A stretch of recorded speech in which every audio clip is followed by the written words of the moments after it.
City న్యూస్కు స్వాగతం. రాష్ట్ర ప్రభుత్వం త్వరలో కొత్త ఇసుక విధానాన్ని అమలు చేయనున్నదని జిల్లా ఇన్ఛార్జి కలెక్టర్ గీతాంజలి శర్మ అన్నారు. రాష్ట్ర ప్రభుత్వం త్వరలో కొత్త ఇసుక విధానం అమలు చేయనున్నదని, ఈలోగా ముఖ్యమంత్రి ఆదేశాల మేరకు ప్రస్తుత ఉచిత ఇసుక విధానాన్ని అమలు చేసేందుకు చర్యలు తీసుకుంటున్నట్లు జిల్లా ఇన్ఛార్జి కలెక్టర్ గీతాంజలి శర్మ అన్నారు. ఉచిత ఇసుక విధానం నూతన మార్గదర్శకాలపై ఇన్ఛార్జి కలెక్టర్ గీతాంజలి శర్మ జిల్లా ఎస్పీ ఆర్ గంగాధర్రావుతో కలిసి కలెక్టరేట్లో మీడియా సమావేశం నిర్వహించారు. ఈ సందర్భంగా ఇన్ఛార్జి కలెక్టర్ గీతాంజలి శర్మ మాట్లాడుతూ, కృష్ణా జిల్లాలో పర్యావరణ మార్గదర్శకాలు ఎన్జీటీ ఆదేశాల ప్రకారం ఇసుక రీచ్లు పనిచేయడం లేదని, కావున ఇసుక స్టాక్ లేదని అన్నారు. అయితే కృష్ణా జిల్లా వాసులకు సమీపంలో ఎన్టీఆర్ జిల్లా పరిధిలో గల 4 ఇసుక స్టాక్ పాయింట్ల వద్ద ఇసుక బుకింగ్ కేంద్రాలు ఏర్పాటు చేస్తున్నారని, ఈ కేంద్రాల వద్ద నుండి జిల్లావాసులు ఇసుక పొందవచ్చునని తెలిపారు. వాటి వివరాలు: కేసర స్టాక్ పాయింట్ కంచికచర్ల 3 గ్రామ సచివాలయంలోనూ, కంచికచర్ల మండలం చెవిటికల్లు గ్రామ సచివాలయంలోనూ, జగ్గయ్యపేట మండలం షేర్ మహమ్మద్పేట పంచాయతీ కార్యాలయంలో, పోలంపల్లి స్టాక్ పాయింట్ వత్సవాయి మండలంకు పోలంపల్లి గ్రామ సచివాలయంలోనూ ఏర్పాటు చేసిన ఇసుక బుకింగ్ కేంద్రాల వద్ద జిల్లావాసులు ఇసుక బుకింగ్ చేసుకోవచ్చని ఇన్ఛార్జి కలెక్టర్ తెలిపారు. బుకింగ్ సమయంలోనే స్లాట్ కేటాయించడం జరుగుతుందన్నారు. జిల్లా స్థాయి ఇసుక కమిటీ నిర్ధారించిన రవాణా ఛార్జీలను మాత్రమే అనుమతించడం జరుగుతుందన్నారు. కృష్ణా జిల్లా కలెక్టరేట్లో కంట్రోల్ రూమ్ ఏర్పాటు చేస్తున్నట్లు తెలిపారు.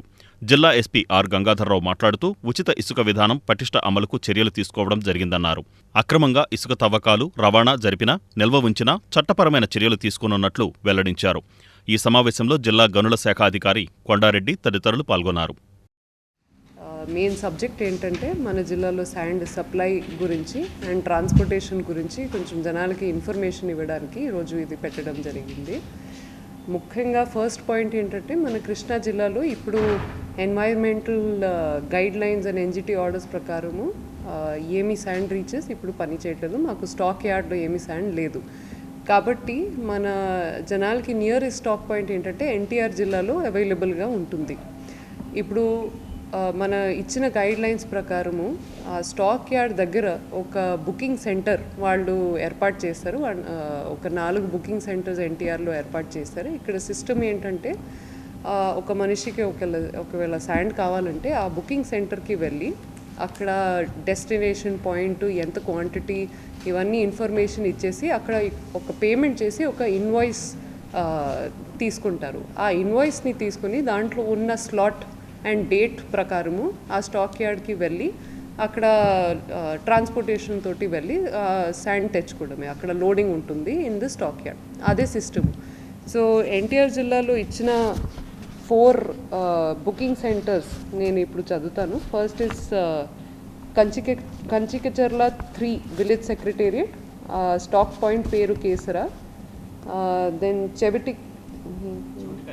Chevitikallu village secretariat, Chevitikallu village secretariat second booking centre ఉంది. దెన్ షేర్ మొహమ్మద్పేట పంచాయతీ ఆఫీస్లో ఒక బుకింగ్ సెంటర్ వాళ్ళు ఏర్పాటు చేసుకున్నారు. పోలంపల్లి విలేజ్ సెక్రటేరియట్లో కూడా ఒకటి ఏర్పాటు చేశారు. ఈ 4 బుకింగ్ సెంటర్స్ ఇప్పుడు వీళ్ళు ఎన్టీఆర్లో ఏర్పాటు చేసుకున్నారు. మన కృష్ణా జిల్లా ఉన్న సిటిజన్స్ కూడా ఏదైతే క్లోజ్ బై ఉంటుందో అక్కడ వెళ్ళి బుకింగ్ చేయొచ్చు. ఇంకొకటి ఎన్టీఆర్ నుంచి డిసైడ్ మనం చేసాం, ట్రాన్స్పోర్టేషన్ రేట్స్ కూడా వాళ్ళు DLSC district level sand committee meeting పెట్టేసి ట్రాన్స్పోర్టేషన్ రేట్స్ కొన్ని స్లాబ్స్ కింద రకరకాల వెహికల్స్ది వాళ్ళు డిసైడ్ చేశారు. అది కూడా మీకు కొంచెం ఐడియా ఇచ్చేస్తాను. ఫర్ ఎగ్జాంపుల్, ఒక ట్రాక్టర్ ట్రాన్స్పోర్టేషన్ తక్కువ క్వాంటిటీ ఒకవేళ తెచ్చుకోవాలి, 4 to 5 మెట్రిక్ టన్స్, ఒక ట్రాక్టర్కి 0 to 10. ఇది ఈ యొక్క ఫ్రీ శాండ్ పాలసీలు ముందుగా సో ఎక్కడెక్కడ ఈ శాండ్ లభ్యమవుతుంది, వాటిని ఏ రకంగా ఈ శాండ్ కావాల్సిన వాళ్ళు కొనుగోలు చేయొచ్చు అనే దానికి చాలా నిర్దిష్టమైనటువంటి ఇన్స్ట్రక్షన్స్ ఇవ్వడం జరిగింది. ఎవరైతే శాండ్ కావాల్సినటువంటి వాళ్ళు ఇప్పుడు జాయింట్ కలెక్టర్ గారు చదివినట్లుగా ఆ 4 ప్రదేశాల్లో వాళ్ళు కొనుగోలు చేయొచ్చు. వాళ్ళ ఇన్వాయిస్లో అన్ని వివరాలు ఉంటాయి. ఎవరైతే బుక్ చేసుకున్నారో అది వాళ్ళ స్టాక్ పాయింట్ నుంచి ఎంత దూరంలో ఉంది, సో దానికి ఎన్ని కిలోమీటర్లు, ఎన్ని టన్నులు, ఎన్ని కిలోమీటర్లు, దాని మీద రేటు ఎంత. అంతేకాకుండా వాళ్ళు ఎప్పుడు పడితే అప్పుడు వెళ్లకుండా వాళ్ళకి ఒక టైం స్లాట్ ఇవ్వటం జరుగుతుంది. ఒక 2 hours టైం స్లాట్లో వాళ్ళు వెళ్ళి ఆ యొక్క ర్యాంప్లో ఆ యొక్క శాండ్ని వాళ్ళు ఫిల్ చేసుకొని వాళ్ళ డెస్టినేషన్కి తీసుకుని వెళ్ళటం జరుగుతుంది. దీనికి సంబంధించి ఇప్పుడు జాయింట్ కలెక్టర్ గారు చెప్పినట్లుగా 2 టోల్ ఫ్రీ నెంబర్లు చెప్పడం జరిగింది. మీ ద్వారా దానికి విస్తృత ప్రచారం ఇచ్చినట్లయితే ఎవరికైనా సరే ఈ శాండ్కి సంబంధించి ఏదైనా గ్రీవెన్సెస్ ఏదైనా ఉన్నట్లయితే అవి కాల్ చేసిన వెంటనే ఏ రోజు వచ్చినటువంటి గ్రీవెన్సెస్ని అదే రోజు సాల్వ్ చేయమని చెప్పడం జరిగింది. వాటన్నింటిని కూడా మా యొక్క సహకారంతో వాళ్ళు సాల్వ్ చేయడం జరుగుతుంది. ఎక్కడైనా సరే చట్టవిరుద్ధమైనటువంటి ఇది కానీ అంటే ఏ రకమైనటువంటి వైలేషన్ కానీ ఉంటే దానికి యాక్ట్ ఏదైతే ఉందో. కలకత్తా ఘటనను నిరసిస్తూ ఎల్ఐసి ఉద్యోగులు కొవ్వొత్తుల ప్రదర్శన నిర్వహించారు. కలకత్తా ఘటనను నిరసిస్తూ ఎల్ఐసి ఉద్యోగులు కొవ్వొత్తుల ప్రదర్శన నిర్వహించారు. వివిధ రంగాల్లో పనిచేస్తున్న మహిళలపై పలుచోట్ల జరుగుతున్న అఘాయిత్యాలు, దాడులను ఖండిస్తూ ఎల్ఐసి ఉద్యోగులు నిరసన వ్యక్తం చేశారు. ఈ సందర్భంగా ఎల్ఐసి కార్యాలయం వద్ద ఇన్సూరెన్స్ కార్పొరేషన్ ఎంప్లాయీస్ యూనియన్ ఆధ్వర్యంలో కొవ్వొత్తుల ప్రదర్శన జరిపారు. ఎల్ఐసి ఉద్యోగులు, ఏజెంట్స్ పెద్ద సంఖ్యలో ఈ కార్యక్రమంలో పాల్గొన్నారు. ఐసీఈయూ ప్రధాన కార్యదర్శి కిషోర్ మాట్లాడుతూ కలకత్తాలో ట్రైనీ వైద్యురాలిపై అత్యాచారం చేసి ఆమెను హత్య చేసిన ఘటన దేశ ప్రజలను నిర్ఘాంతపరిచిందన్నారు. దుర్మార్గమైన, హేయమైన ఈ చర్యను ప్రతి ఒక్కరూ ఖండించాలని అన్నారు. ఇప్పటికైనా కేంద్ర రాష్ట్ర ప్రభుత్వాలన్నీ మహిళలకు తమ పని ప్రదేశాల్లో భద్రత కల్పించేందుకు అవసరమైన అన్ని చర్యలు తీసుకోవాలని, నిందితులను కఠినంగా శిక్షించాలని ఆయన డిమాండ్ చేశారు. ఈ కార్యక్రమంలో యూనియన్ నాయకులు J Sudhakar, T Chandrapal, L Rajasekhar, Y Swaminath, BH Madhur, SV Ratnarao, agents union నాయకులు కె రాజారావు, ఉదయలక్ష్మి తదితరులు పాల్గొన్నారు. ట్రైనీ డాక్టర్పై జరిగినటువంటి అఘాయిత్యం, రేప్ అండ్ మర్డర్ చూసినట్టయితే దేశం మొత్తం ఒక్కసారి నిర్ఘాంతపోయింది. కష్టపడి చదువుకుని ఎంతో ఆశలతో ముందుకెళ్తున్నటువంటి ఆడపిల్లల్ని ఆ విధంగా అంత బ్రూటల్గా మర్డర్ చేయడం అనే పరిస్థితి దేశం మొత్తం నిర్ఘాంతపోయే పరిస్థితి వచ్చింది. కాబట్టి ఈ ఏదైతే సంఘటన జరిగిందో ఈ సంఘటన మీద కలకత్తానే కాదు దేశవ్యాప్తంగా, ప్రపంచవ్యాప్తంగా మొత్తం అందరూ కూడా మహిళలకి రక్షణ కల్పించడం మీద పెద్ద ఎత్తున ఎందుకు ఎక్కడ ఫెయిల్ అయింది, అలాగే ట్రైనీ డాక్టర్ని ఆ విధంగా మర్డర్ చేస్తే ప్రభుత్వం యొక్క రెస్పాన్స్ ఏంటి, కేంద్ర రాష్ట్ర ప్రభుత్వాలు ఏ విధంగా రెస్పాండ్ అవ్వాలి, సుప్రీంకోర్టు సుమోటోగా కేసును స్వీకరించడం తప్ప ప్రభుత్వ పరంగా ఆ కుటుంబానికి ఆ చర్యని ఖండించడానికి, అటువంటివి జరగకుండా చేయడానికి ఇచ్చినటువంటి పరిస్థితి ఏంటనేది కూడా గమనించినప్పుడు మరింత కఠినమైన చట్టాలు అవసరం. మహిళలకి భద్రత కల్పించడంతో పాటుగా చదువుకున్నటువంటి యువతలకి, కాలేజెస్కి వెళ్తున్న వాళ్ళకి, అలాగే ఉద్యోగాలు చేస్తున్న వాళ్ళకి, పని ప్రదేశాల్లో పనిచేసిన వాళ్ళకి లైంగిక వేధింపుల నుంచి, అలాగే దాంతోపాటుగా భద్రత అనేది కల్పించడం. ఇవాళ కార్మిక చట్టాల్లో మార్పులు చేసి నైట్ షిఫ్టుల్లో కూడా మహిళలు పనిచేయాలని చెప్తున్నారు. అలాగే ఎక్స్పోర్ట్ ఓరియంటెడ్ జోన్లో పని గంటలతో సంబంధం లేకుండా తెల్లవారులు పనిచేయని పరిస్థితులు రావాలని చెబుతున్నారు. ఇవన్నీ కూడా రిఫార్మ్స్లో భాగంగా సంస్కరణలో. ఎల్ఐసి ఏజెంట్ల యూనియన్ తరపున కూడా ఇలాంటి దుర్ఘటమైన సంఘటన ఆడపిల్లల మీద జరగటంలో చాలా విషాదాన్ని గుర్తించి ఖండిస్తున్నాం. ఇలాంటి విషయాలు ఇవే కాదు, ఇప్పుడే కాదు, ఎప్పటి నుంచో జరుగుతున్నాయి. కానీ ఏది కూడా సరిగ్గా పట్టించుకోకుండా వదిలేయటం, సరిగ్గా ఆడపిల్లలకి రక్షణ లేకుండా చేయటం, డాక్టర్ కూడా రక్షణ లేకుండా ఉండటం, అసలు మహిళలకే సరైన రక్షణ లేకపోవటం అనేది సరైన చర్యలు తీసుకోవాలని చెప్పని ఈ మహిళల తరపున కోరుకుంటున్నాను. చాలా దురదృష్టకరమైన సంఘటనే కాకుండా బాధాకరమైన సంఘటనే. ఎందుకంటే ఈ మెడికోస్ వీళ్ళందరూ మన భావి భారతాన్ని ఆరోగ్యకరంగా తయారు చేయడానికి ఎంతో శ్రమతో వాళ్ళు కష్టపడుతున్నారు. వారిపై ఇటువంటి దుర్ఘటన జరగటము నిజంగా అసలు ఒక రోజైతే వినలేకపోయాము ఈ సంఘటనని. మరి మన కిషోర్ గారు అన్నట్టు రాష్ట్ర ప్రభుత్వం యొక్క చర్య ఏంటి, మరి పేపర్లో టీవీలో విన్నదైతే మొదటగా ఆత్మహత్య అన్నట్టుగా అన్నారని తెలిసింది. ఇంత బాధాకరమైన సంఘటనని తప్పుడు కోణంలో చూడటం కూడా, అలాగే సుప్రీంకోర్టు వారు సుమోటోగా టేకప్ చేస్తే కానీ ఈ రోజున ఒక పొజిషన్కి రాలేకపోవటము. ముందుగా ప్రతి వాళ్ళం ఎవరైనప్పటికీ క్యాస్ట్, క్రీడ్, పొలిటికల్ ఇది ఉన్నప్పటికీ ఇటువంటి సంఘటనలు ఖండించాలి. ఇది ఆటవిక రాజ్యంగా మారే పరిస్థితులు అన్నమాట ఇవి. సమాజంలో ఇటువంటి పొరపాటున కూడా ఇటువంటి సంఘటనల్ని ఏ వ్యక్తి అయినా సరే సమర్థించకూడదు. వారిపై ముందుగా కఠిన చర్యలు తీసుకుంటే కానీ, కఠిన నిర్ణయాలు ఉంటే కానీ ఫ్యూచర్లో ఇటువంటివి జరగకుండా ఉంటాయి. ఇది జరిగి కొన్ని రోజులైనప్పటికి కూడా ఈ రోజుకి కూడా మనం జీర్ణించుకోలేకపోతున్నాం. ఒక తండ్రిగా అయితేనేమి, ఒక భారత పౌరుడిగా అయితేనేమి, ఇది తలుచుకోవాలంటేనే మగవాళ్ళమైన మనకే బాధాకరంగా ఉంటుంది. ముందుగా ఆ అమ్మాయి ఆత్మశాంతికి కోరుకుంటున్నాము. రెండోది వెంటనే చర్యలు తీసుకోవాలి.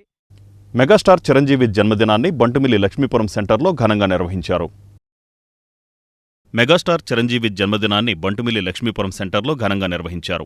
ఈ సందర్భంగా హైకోర్టు న్యాయవాది సుజ్ఞానం సతీష్, జనసేన పార్టీ ఉమ్మడి కృష్ణా జిల్లా కార్యదర్శి కోనసాని నాగబాబు, జనసేన పార్టీ బంటుమిల్లి మండల అధ్యక్షులు ర్యాలీ సత్యనారాయణ ఆధ్వర్యంలో చిరంజీవి అభిమానులతో కలిసి కేక్ కట్ చేసి అభిమానులు మిఠాయిలు పంచుకున్నారు. ఈ సందర్భంగా కోనసాని నాగబాబు మాట్లాడుతూ, సినీ ఇండస్ట్రీలో మెగాస్టార్గా దశాబ్దాల పాటు అగ్రనాయకుడిగా చిరంజీవి బ్లడ్ బ్యాంక్ స్థాపించి ఎంతో మంది ప్రాణాలను కాపాడడంతో తన ముద్రను వేసుకుని ఎన్నో సేవా కార్యక్రమాలను నిర్వహించి సమాజానికి ఆదర్శంగా నిలుస్తూ అభిమానుల్ని తన అడుగుజాడలో నడిపిస్తున్నారని అన్నారు. ఈ కార్యక్రమంలో చిరంజీవి యువత మండల అధ్యక్షుడు బాషీదు, ఉపాధ్యక్షుడు చిగురుశెట్టి సతీష్, జన సైనికులు, కూటమి అభిమానులు తదితరులు భారీగా పాల్గొన్నారు. మన మెగాస్టార్ చిరంజీవి గారి పుట్టినరోజు సందర్భంగా మరి రాష్ట్రం అంతా కూడా మరి పండగ రోజు వాతావరణాన్ని నెలకొన్నది. ప్రతి నియోజకవర్గంలో మండల స్థాయి మరి మండల కమిటీలు అన్నీ నిర్ణయించడం జరిగింది. మరి చిరంజీవి యువత కమిటీల్లో ఉన్నటువంటి మండల అధ్యక్షులు, మండల కార్యదర్శులు అందరూ కూడా ప్రతి మండలంలో మరి కేక్ కటింగ్లు, అలాగే మరి పేదలకు మరి అన్నదానము, అలాగే పండ్లు పంపిణీ కార్యక్రమం ప్రతి చోట కూడా భారీ ఎత్తున చేయడం జరిగింది. అలాగే ఇటువంటి కార్యక్రమాలు ఎన్నో కూడా చిరంజీవి గారు స్థాపించిన కార్యక్రమాలని ఆయన అడుగుజాడల్లో నడుస్తూ ఎన్నో సేవా కార్యక్రమాలని నిర్వహించడం మా జన సైనికులు, అలాగే చిరంజీవి యువత, కూటమి కార్యకర్తలు అంతా కూడా చేయడం ఇదంతా కూడా మా అదృష్టంగా భావిస్తున్నాము. ఇటువంటి కార్యక్రమానికి వచ్చినటువంటి పెద్దలు, జన సైనికులు, చిరంజీవి యువత మరియు అందరికి కూడా హృదయపూర్వక నమస్కారాలు తెలియజేసుకుంటూ సెలవు తీసుకుంటాం. చిరంజీవి యొక్క జన్మదినోత్సవం పురస్కరించుకుని బంటిమిల్లి మండలం బంటిమిల్లి హెడ్ క్వార్టర్స్లో ఈ యొక్క కార్యక్రమాన్ని చిరంజీవి యువత వారు నిర్వహించడం జరిగింది. ఈ కార్యక్రమానికి ఇక్కడ వచ్చినటువంటి అందరికీ పేరు పేరున ధన్యవాదాలు తెలియజేస్తూ, అన్నదమ్ముల బంధం ఎటువంటిదో చిరంజీవి వారి కుటుంబాన్ని తెలుసుకుని ప్రతి ఒక్కరూ ఆ కుటుంబాన్ని గౌరవిస్తూ వాళ్ళ అడుగుజాడలో నడవాలని ఇక్కడ వచ్చిన వాళ్ళందరికీ మనం వినవించుకుంటూ ఈ అవకాశం ఇచ్చిన పెద్దలకు. కలకత్తాలో యువ డాక్టర్పై జరిగిన హత్యాచారానికి నిరసనగా యూనియన్ బ్యాంక్ ఉద్యోగులు కొవ్వొత్తుల ప్రదర్శన నిర్వహించారు. కలకత్తాలో యువ డాక్టర్పై జరిగిన హత్యాచారానికి నిరసనగా యూనియన్ బ్యాంక్ ఉద్యోగులు కొవ్వొత్తుల ప్రదర్శన జరిపారు. కలకత్తాలో యువ డాక్టర్పై జరిగిన హత్యాచారానికి నిరసనగా యూనియన్ బ్యాంక్ ఉద్యోగులు కొవ్వొత్తుల ప్రదర్శన నిర్వహించారు. కలకత్తాలో యువ డాక్టర్పై జరిగిన హత్యాచారానికి కారకులైన నిందితులను కఠినంగా శిక్షించాలని ఈ సందర్భంగా వారు డిమాండ్ చేశారు. విధి నిర్వహణలో మహిళలకు రక్షణ కల్పించాల్సిన అవసరం ఉందని వారన్నారు. ఆర్పేటలోని యూనియన్ బ్యాంక్ కార్యాలయం నుంచి కోనేరు సెంటర్ వరకు జరిగిన కొవ్వొత్తుల ర్యాలీలో బ్యాంక్ అధికారులు, ఉద్యోగులు, union bank regional head Venkatrao తదితరులు పాల్గొన్నారు. 77 సంవత్సరాలు అయ్యి మా భారతదేశం స్వాధీనం అయినాయి. ఇప్పటికి ఇవాళకి కూడాను మా దేశంలో ఉన్న జనాలకి సేఫ్టీ, సెక్యూరిటీ ఇంకా లేదు. గత 9th ఆగస్టులో జరిగిన కోల్కతా మెడికల్ కాలేజ్లో జరిగిన ఆ అమ్మాయితో జరిగిన దారుణంకి సపోర్ట్ చేస్తూ ఇవాళ మా యూనియన్ బ్యాంక్ ఎంప్లాయీస్, ఆర్సిటీ అందరూ కలిసి ఆ అమ్మాయిని న్యాయం జరగాలని, ఆ అమ్మాయి ఫ్యామిలీని న్యాయం జరగాలని, తర్వాత ఇంకా అలాంటి అమ్మాయిలాగా దారుణ స్థితి మరి ఎవరికి ఏ డిపార్ట్మెంట్ కానీ, నాట్ ఓన్లీ మెడికల్ కాలేజ్, ఏ డిపార్ట్మెంట్లని ఎవరికి అలా జరగకూడదని సపోర్ట్ చేస్తూ ఆవిడ ఆత్మ శాంతించడం కోసం ఇవాళ అందరూ క్యాండిల్ మార్చ్ చేస్తారు. మా యూనియన్ స్త్రీ అర్ధరాత్రి నడి రోడ్డు మీద నిర్భయంగా నడవగలదో ఆ రోజు స్వాతంత్రం వచ్చినట్టని గాంధీ గారు చెప్పారు.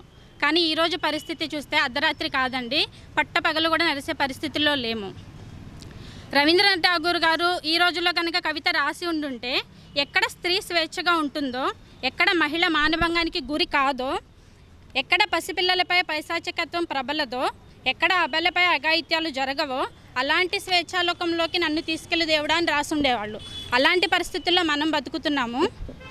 కలకత్తాలో జరిగిన దారుణానికి నిరసనగా ఈరోజు ఏపీటీబీఎఫ్ ఆధ్వర్యంలో యూనియన్ బ్యాంక్ ఎంప్లాయీస్ అందరూ కలిసి నిరసన కార్యక్రమాన్ని తెలియజేస్తున్నామండి. ఈరోజు జరుగుతున్న పరిస్థితిని పసిపిల్లల దగ్గర నుంచి వృద్ధుల వరకు ప్రతి స్త్రీకి ప్రతి ఒక్కరు తెలియజేయాల్సిన బాధ్యత ఉందండి. ప్రతి ఒక్కరి పైన ఉంది. బయట ఇలా జరుగుతుందమ్మా, నువ్వు ఇలా జాగ్రత్తగా ఉండాలి అని ప్రతి ఒక్కళ్ళని అప్రమత్తం చేసి, అలాగే వర్క్ ప్లేసెస్లో ఎవరికైనా ఏమైనా హెరాస్మెంట్స్ ఉంటే కో ఎంప్లాయీస్కి చెప్పుకొని అది సార్ట్అవుట్ చేసుకొని ప్రతి ఒక్కళ్ళు ఎలాంటి ఒత్తిడిలకి లొంగకుండా ఉంది. ఎలా మనకి అన్యాయాలు ఎలా జరుగుతున్నాయో మనకి న్యాయం జరిగే సోర్సెస్ కూడా ఉన్నాయి. సో అలాంటి సోర్సెస్ ద్వారా వెళ్ళి ప్రతి ఒక్కళ్ళు మనకున్న స్వేచ్ఛని మనం వాడుకుంటూనే మన పైన జరిగే అఘాయిత్యాల్ని అడ్డుకొని. బాలభాను విద్యాలయంలో శ్రావణ శుక్రవారం సందర్భంగా విద్యార్థినులు ప్రత్యేక పూజా కార్యక్రమాలు నిర్వహించారు. బాలభాను విద్యాలయంలో శ్రావణ శుక్రవారం సందర్భంగా విద్యార్థులు ప్రత్యేక పూజలు జరిపారు. విద్యాలయ ఆవరణలో రామాలయంలో అమ్మవారిని ప్రత్యేకంగా అలంకరించి విశేష పూజలు నిర్వహించారు. అనంతరం విద్యార్థినులు లక్ష్మీ అష్టోత్తరం పఠించారు. విద్యాలయ ఉపాధ్యాయులు, సిబ్బంది, విద్యార్థులు ఈ కార్యక్రమంలో పాల్గొన్నారు.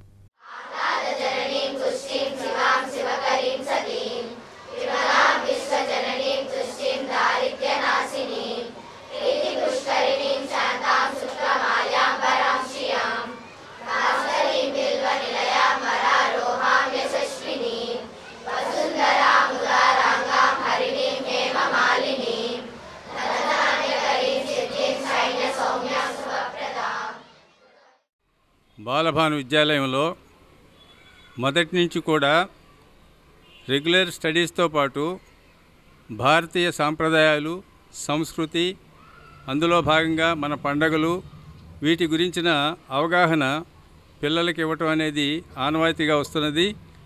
ఈ నేపథ్యంలోనే ఇవాళ శ్రావణ శుక్రవారానికి సంబంధించి మా పిల్లలందరూ కూడాను శ్రద్ధగా లక్ష్మీ అష్టోత్తరం నేర్చుకున్నారు. దీంతో పాటు ఇవాళ పూజ కూడా వారు నేర్పుకున్నారు. వాళ్ళు చాలా సంతోషంగా ఉన్నారు. వాళ్ళ పేరెంట్స్ కూడా ఇవి చూసి చాలా ఆనందిస్తున్నారు. ఈరోజు మా పాఠశాలలో మేము లక్ష్మీ అష్టోత్తరం నేర్చుకుని శ్రద్ధగా పూజ చేస్తున్నాము. మాకు చాలా ఆనందంగా ఉంది దీన్ని నేర్చుకోవటం వల్ల. ఈ పూజలో అందరినీ భాగం పంచుకున్నందుకు అందరికీ అభినందనలు. మచిలీపట్నంను స్వచ్ఛ సుందర నగరంగా తీర్చిదిద్దేందుకు చర్యలు చేపట్టినట్లు మున్సిపల్ కమిషనర్ బాపిరాజు తెలిపారు. మచిలీపట్నాన్ని స్వచ్ఛ సుందర నగరంగా తీర్చిదిద్దేందుకు చర్యలు చేపట్టినట్లు మున్సిపల్ కమిషనర్ బాపిరాజు తెలిపారు. పారిశుధ్య పరిస్థితులు మెరుగుపరచడంలో భాగంగా నగరంలో స్పెషల్ డ్రైవ్ చేపట్టినట్లు ఆయన వివరించారు. ఇందులో భాగంగా 45వ డివిజన్లో నిర్వహిస్తున్న శానిటేషన్ స్పెషల్ డ్రైవ్ కార్యక్రమాన్ని కమిషనర్ పరిశీలించారు. రాష్ట్ర మంత్రి కొల్లు రవీంద్ర మార్గదర్శకాల మేరకు మున్సిపల్ కార్పొరేషన్ పరిధిలోని 50 డివిజన్లలో రోజుకు 1 డివిజన్ చొప్పున శానిటేషన్ డ్రైవ్ నిర్వహిస్తున్నట్లు ఈ సందర్భంగా ఆయన తెలిపారు. నగరాన్ని సుందరవనంగా తీర్చిదిద్దే క్రమంలో విస్తృతంగా మొక్కలు నాటే కార్యక్రమం చేపడతామన్నారు. ఈ కార్యక్రమంలో టీడీపీ నాయకులు పివి ఫణికుమార్ తదితరులు పాల్గొన్నారు. 45వ డివిజన్లో ఈరోజు ప్రత్యేక పారిశుద్ధ్య కార్యక్రమం చేపట్టడం జరిగింది. మచిలీపట్నం నగరపాలక సంస్థ తరపు నుంచి ఇక్కడికి స్థానికంగా ఉన్నటువంటి ప్రముఖులందరూ కూడా రావడం జరిగింది. అదేవిధంగా సచివాలయ సిబ్బంది కూడా ఈ కార్యక్రమంలో పార్టిసిపేట్ చేయడం జరిగింది. ప్రజలందరూ కూడా ముందుగా వారు వ్యక్తిగత పరిశుభ్రత పాటించాలి. అదేవిధంగా చాలా ప్లేసులు ఖాళీ స్థలాలు వాళ్ళు శుభ్రత లేకుండా మరి ఉంచడం జరిగింది. అటువంటివి ఏవైతే ఖాళీ ప్లేసులు ఉన్నాయో సొంత స్థలాలు అవి పక్కింటి వాళ్ళకి కూడా చాలా ఇబ్బందికరంగా ఉంటున్నాయి. కాబట్టి వాళ్ళు వాళ్ళ యొక్క ప్లేస్ని పరిశుభ్రత చేసి ఇతరులకు ఇబ్బంది లేకుండా చేసుకోవాల్సినటువంటి పరిస్థితి వాళ్ళ మీద ఉంది. ఆ విధంగా కనుక వాళ్ళు చేసుకోకపోయినట్లయితే కనుక వాళ్ళకి నోటీసులు ఇచ్చి వాళ్ళ మీద కూడా కొల్లు రవీంద్ర గారి సూచనలు, అలాగే బాలశౌరి గారి సూచనలతో, ఎంపీ గారి సూచనలతో ప్రతి డివిజన్లో కూడా స్పెషల్ శానిటేషన్ డ్రైవ్ నిర్వహించడం జరుగుతుంది. మరి అన్ని డివిజన్లు సమానమే. వైకాపా పార్టీ నాయకుల్లాగా వాళ్ళు గెలిచిన చోటే కాకుండా అన్ని డివిజన్లు సమానమే అని కమిషనర్ గారితో చెప్పి రవీంద్ర గారు మరి చక్కటి ప్రణాళికతో గత 45 రోజుల నుంచి కూడా మరి ప్రతి డివిజన్లోనూ స్పెషల్ శానిటేషన్ డ్రైవ్ నిర్వహించడం జరుగుతుంది. అందులో భాగంగా మా డివిజన్లో ఇవాళ ఉదయాన్నే తెల్లారగట్ట 4:30-5 గంటలకే కమిషనర్ గారు మరి మా డివిజన్కి ఇచ్చేసి ఇక్కడ సచివాలయ సిబ్బందితో మరి ఇక్కడ ఎక్కడెక్కడ లోపాలు ఉన్నాయో అవన్నీ కూడా ఆయన చూస్తూ చక్కగా మరి శానిటేషను ప్రజలకు ఇబ్బంది కలగకుండా, అసలే జ్వరాల బారిన పడుతున్నారు ప్రజలని చెప్పి మరి సచివాలయ సిబ్బందికి కూడా తెలియజేస్తూ ఇవాళ దోమలు అవి లేకుండా మందు జల్లించడం, పిచికారీ చేయించడం, డ్రైనేజీల్లో ఇలాంటి కార్యక్రమాలు అన్నీ కూడా కమిషనర్ గారు దగ్గరుండి పర్యవేక్షిస్తూ మరి చేస్తున్నారు. వారికి మేము ప్రత్యేకంగా ధన్యవాదాలు, కృతజ్ఞతలు తెలియజేస్తున్నాం. ఇవాళ ప్రజలు ఇబ్బందులు పడకూడదనేదే కొల్లు రవీంద్ర గారు. మంత్రివర్యులు కొల్లు రవీంద్ర గారి ఆదేశానుసారం, బాలశౌరి గారి ఆదేశానుసారం మరి మన మున్సిపల్ కమిషనర్ గారు 45 వార్డులో 45వ డివిజన్లో మరి శానిటేషన్ మీద ప్రత్యేక శ్రద్ధ పెట్టి మరి ఎక్కువగా ఇక్కడ జిల్లా కోర్టు, కళ్యాణ మండపాలు, అలాగే స్కూల్స్ ఎక్కువగా ఉండటం వల్ల ఈ పరిసరాలన్నీ కూడా మరి క్లీన్గా ఉంచుకోవాలి.